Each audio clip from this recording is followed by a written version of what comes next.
Torah Life Ministries come out of the world. Messiah people seek the truth. Hello everybody, it's Paul Neese with Torah Life Ministries. I just got back from Colorado and I was a special guest teaching at a wonderful man's assembly, and I got some videos with him, and he's going to be a guest this week. Right now we're going to have him on a show talking about health and what the scriptures have to say about it.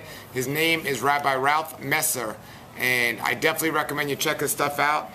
He's written many books, he has many videos. His website is Torah.tv, not TorahLife.tv, that's mine, but his is Torah.tv, and this is his newest book. It's called Torah, Grace or Law, and I highly recommend you get it. You can get it from his website. I'm almost done reading it, and it's one of the best books I've ever read, and that's saying a lot because I've read a lot of books. Well, he's going to be on a show today talking about health and the scriptures, because that's what we do here at Torah Life Ministries. If you have any comments or questions, post them below the video after you check it out, and definitely get to his website and check it out as well. So here's Rabbi Ralph Messer right now. All right, everybody, here we are with Ralph Messer. Ralph, why don't you introduce yourself to the Torah Life crowd, and we're going to talk to you today about health. Shalom, welcome. It's actually the Sabbath today, and we're with a great friend of mine, Paul Nissan. I just want to thank you, Paul, for the opportunity of being with you. We're here in beautiful state of Denver, Colorado, in the mountains, the Rocky Mountains, and I just want to wish Paul and all of you a Shabbat Shalom, and it's been a great to be with you. A little bit about our ministry. We're based out of Denver, Colorado here, and we have several locations in the state, and we teach on the Torah, God's teaching and instruction, and of course we believe in biblical health, and that's why we support what Paul's doing. I've been teaching the Torah for about 32 years. Grew up in North Dakota, and we're in a farm and ranch in North Dakota, and I have got dual citizenship in Israel, and we've been here. We have a strong ministry. We have a yeshiva, a school for kids K through 12. We have an adult course called the International Center for Torah Studies, ICTS. And of course, you can visit our website at Torah.tv. That's Torah.tv. So we love Paul, and we're looking forward to talking with you. Thank you very much. Now tell us, what does the Torah, since you're such a great student of the Torah, what does the Torah say about our diet? Well, basically dietary laws, of course, in the biblical understanding, is the key, one of the key premises, of course, and what they call four corners of the understanding of the Torah, the teaching and instruction of God. The first thing we have to understand of the 613 principles we find in Genesis, Exodus, Leviticus, Numbers, and Deuteronomy, they're the wisdom of God. And wisdom is what you need to go from one season of your life to another season of your life. And so the wisdom is found in these 613 principles. Obviously, the largest percentage of those principles have to do with dietary law. So the walking in a dietary law is the intro or introduction to wisdom. And again, wisdom with the introduction of any principle, a principle precedes anything financially, physically, emotionally, and spiritually that will advance you in life. So it's real important to have that. You know, we're called to be good stewards of our health. Yes. Why do you think so many people that are believers are suffering from the same diseases as non-believers? Mainly because the first thing is that believers in general, we look at everything through religion, and we don't look at it through the kingdom mindset. We are trying to escape earth and go to heaven, when all the principles have to do with heaven coming into earth. And so because of it, the reason we do not realize that we don't prosper through prayer, we prosper through obedience. See, obedience brings the blessing. And so many times when we ignore our health or nutrition, somehow we feel like we are still walking holy before God or set apart before God, when in reality we're walking in disobedience. And that obedience opens the door to wisdom and understanding and knowledge, and also opens the door for your children's children's children and your DNA to be blessed. And what do you say to some believers that say we no longer have to keep the guidelines and instructions as related to food, they're done away with? What do you say to those people? Well, really, when we're looking at Paul, we're looking at the whole understanding of the Torah. We must understand, we're going into the book of Leviticus, our number one selling book that we have in the history of Simchat Torah. When we look at the understanding of not doing it, no, not under the law, Jesus is the end of the law, type of things, we're looking at it through a Greek lens. We have to look at it through a Hebrew lens. How did the Hebrews look at dietary law and food in general? Well, one of example of multiple examples, Paul, as you know, is that tribute offering. And that in other words, when you're not walking in forgiveness one towards another, the tribute offering was you were to offer a meal offering first, And number two, the second thing you are to do is offer a financial offering. And then thirdly, adapt to someone in authority over you. So what really we're saying is, many times the reason why we will not, when it comes to food, we have a freedom. We won't seek a rabbi out on dietary law because most of the rabbis don't know anything about dietary laws in general. And the reason why is because we are not really truly Talmudim or students of the biblical understanding of dietary laws. Dietary laws or food open the door up to understanding of everything around you. When you operate in biblically right times with food, then you'll be in God's timing in everything you do in life. Why do you think so many people get confused about dietary scriptures in all of the Bible? Why do you think there's so much confusion about it? I think the number one attack, Paul, in this whole thing is that we see that when people don't understand that, what is the understanding of food, what was the premise of it, we know that if we eat unhealthy food, of course non-biblical food, we will now visit non-biblical people. And when we visit non-biblical people, we don't prosper financially, physically, emotionally, or spiritually. So we have a hard time tying what we actually put in our mouth to what actually, how we actually discern things or have been given discernment, and how God actually, the presence of God, the Ruach HaKodesh, the inspiration of the Spirit of God, bringing us before the Pani, the face of God, the Chukmah, the wisdom of God. Those types of things only come by walking and doing things in God's perfect timing with God's perfect food. I know you personally eat healthy and you teach it, but why do you think many of the congregations out there neglect teaching about dietary aspects of the scriptures? Well, it's not only is it, you can just see, Paul, it's an amazing and great question. Many times the reason why people don't want to address it is because it's the highest, most volatile matter you can address, because we take it so personally, and of course it's tied to our personality. It's interesting, everything in the biblical law, my background's Code of Jewish Law and Biblical Law, everything in Code of Jewish Law and Biblical Law that deals with produce or to be productive has to do with what you do with your diet. It's interesting, diet is the first entry place to all realms of life or all realms of death, the Yetzer Hara or the Yetzer HaTov. And so when we look at things correctly and we view things correctly about food, then we see things and we see through situations, and we actually not only get healed physically, but emotionally, spiritually, and all areas of our life. So it gives us discernment beyond what we see. So that the deception comes in of why people will not teach on it is because honestly they themselves know that they have to deal with emotional issues, issues of the heart, deeper root issues that most people will never touch. You see, wisdom is never given to you. Wisdom is held back from those non-discerning or those who do not want to pursue it, because wisdom is only given for those who will pursue it. So you've got to want to ask God, Lord, why is it that I won't ever look at my diet? Why won't I never look at the food I'm actually putting in my hands? Why is it that I won't ever address that area? I'll address every other area, but I won't address this area. And if you do, you'll get to the heart of your problems and the heart of the matter of the curses of the generations. There are many scriptures in the Bible, all the way from Genesis all the way to Revelation, about diet and health. What's your favorite one?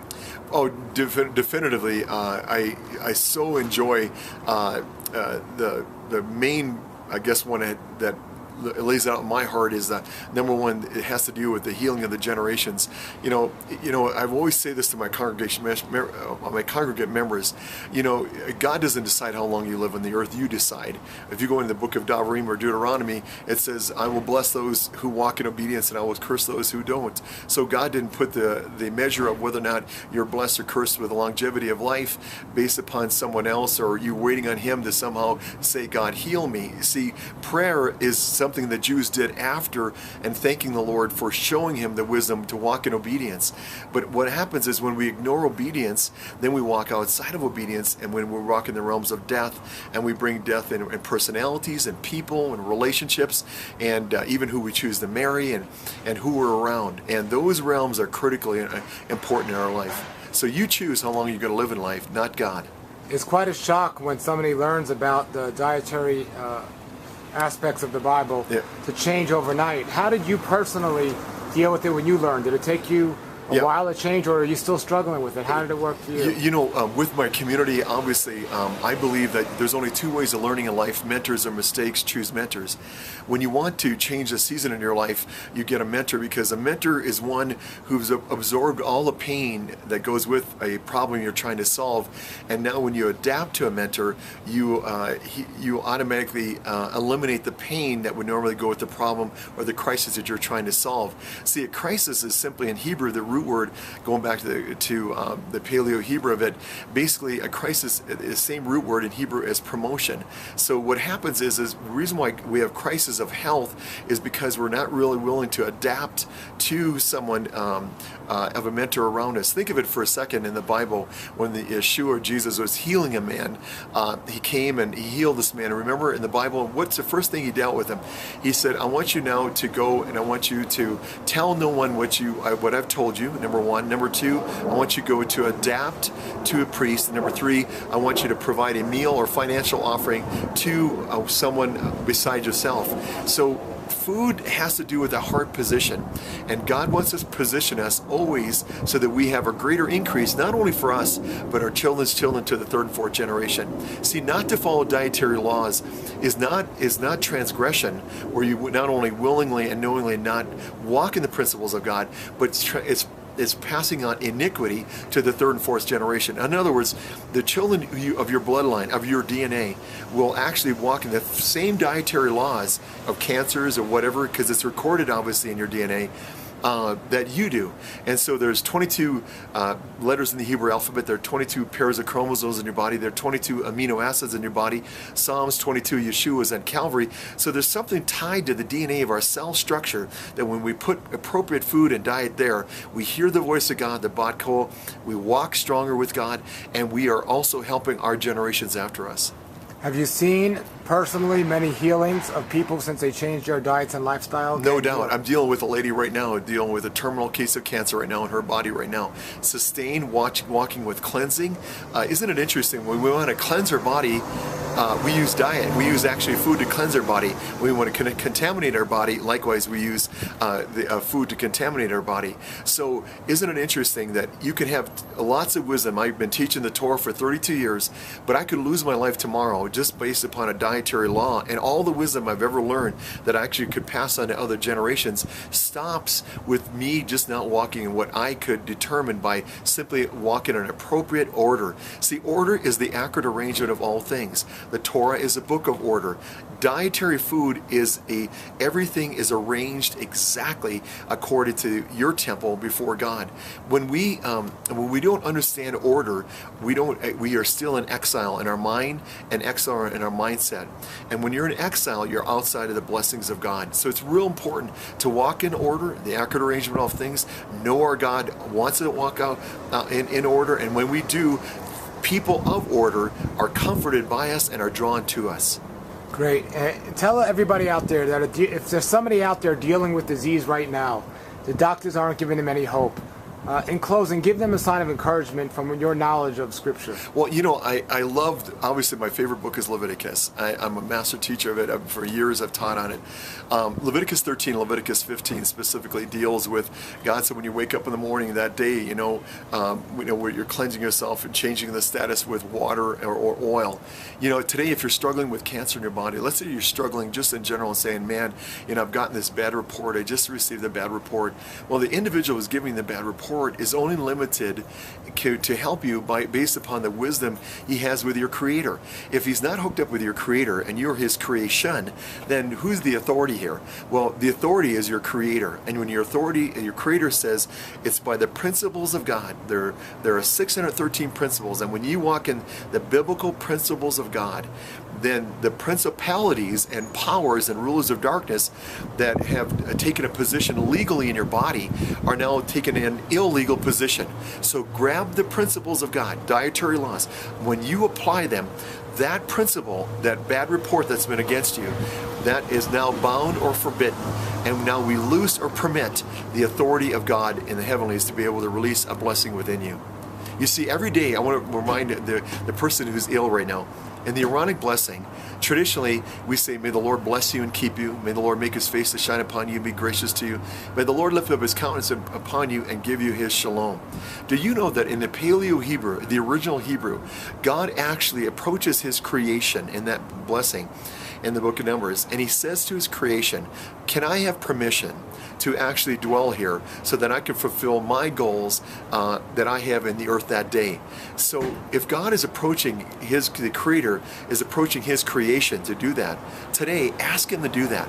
Ask him, God, I have cancer in my body, but surely if you'll put in your presence, your inspiration, the Mahakavod, the glory of God in me, then God, I know you'll drive out everything that's not light in me, the darkness that's within me. One last thing I want to share with somebody, I want to share with you. The fear of the Lord is not your fear, it's God's. And the word fear of the Lord there in Hebrew actually means reverence or to revere God. God always ties the word reverence or to revere something, he ties it always to dietary laws. Isn't that amazing? The word reverence or to revere God is tied to what you put in your mouth. So be blessed and know that the words that come out of your mouth have as much power as the food that goes in.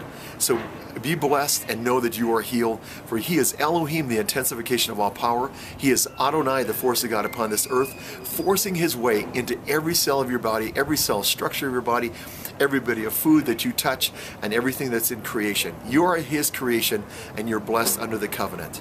And give everybody your contact information on your website so they can get in touch with you. Sure, Paul. So first of all, I want to encourage you that I believe the Daylight Diet. I can't wait to consume and read this book further with Paul. But our website is at www.torah.tv. That's www.torah.tv. And we're on television, on various Daystar, TBN across the country. And I want to welcome you to come to Colorado sometime with us, and especially when Paul's here to see us. We love you. We'll have a blessed day and shalom. Well, thank you. Everybody, Shalom, there he was. That was Rabbi Ralph Messer. I definitely, the man is amazing. His book really has a lot of great information. He sums it up real nice. And they say the fruit is in what you're doing. And he has one of the largest Messianic assemblies in probably in the world. And it's a great Torah.tv. Check that out. Great videos. I was very impressed when I went there, and I know you will be too. So check it out, and until then, everybody, thank you, and shalom, shalom. Seek the truth, avoid the evil, learn Yahweh's way.